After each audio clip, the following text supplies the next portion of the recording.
Hello everybody, welcome back to my channel. So in today's video I'm going to show you how I made this little fortune cookie plush. I said I was going to do one the other day after making the fortune cookie squishy, and that's exactly what I have done. So here they are side by side, the plush and the little squishy. I absolutely love both of them, so hopefully you enjoy the tutorial on the plush.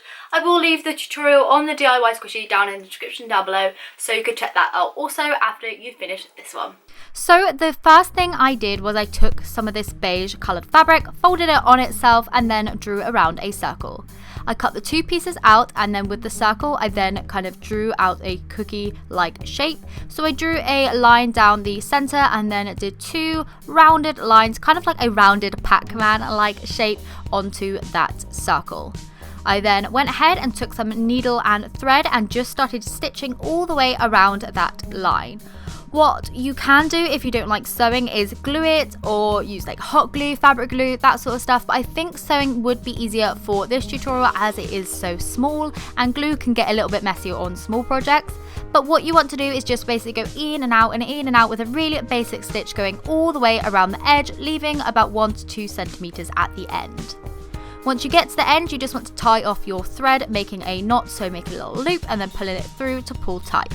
I then cut off the excess thread and then cut off all of the excess fabric around the stitch shape.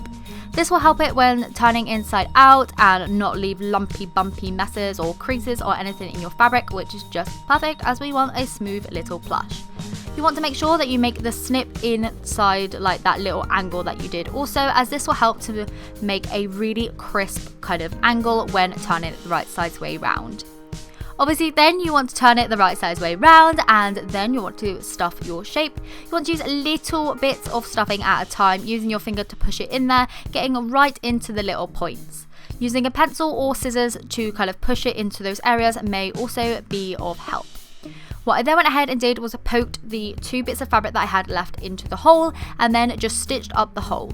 I just did a really loose kind of rough stitch there and then just fluffed it up with my fingers, as the plush fabric kind of hid any stitches or anything like that. So you can be like pretty messy here and still not go wrong, which is something I like. I then took a small strip of white felt, and this was to act as like the paper from the fortune cookie. I just held it along like the seam of the fortune cookie base and then just stitched it down. Once it was stitched down on one side, I just flipped it over and stitched it again just to make sure that it was fully secure.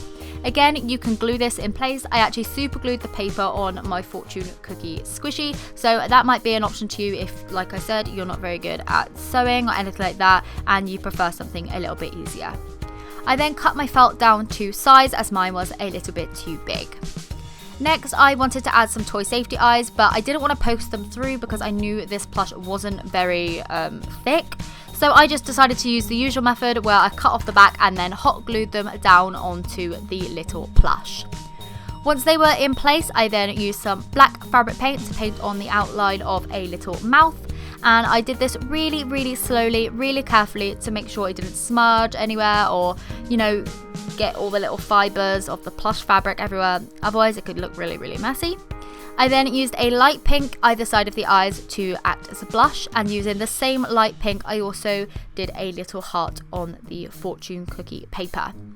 Now this isn't showing up very well, but I promise in person it is a lot darker than on the camera. It's just my lights are kind of blowing out a little bit, but I'll show you at the end. I then added some pink inside of the mouth to act as the tongue once the black had dried, and then once all of the paint had dried, I then attached a keychain to the very top to turn my mini plush into a mini plush keychain. So as you can see here, this is the final product. I am totally obsessed with this. I am loving fortune cookies at the moment. I don't know what it is. I think they just look adorable and they're not done very often, which is kind of weird. I don't know, I really love them. I know on camera you can't really see the heart very well, but in person it is a lot darker. I'll try and like shade out the light here so you can see it a little bit. As you can see there, see, it is on there. Yeah, but this is how the little fortune cookie turned out. I absolutely love it. If you did like this video, then please do give it a thumbs up, and I'll see you very soon for another one. Bye.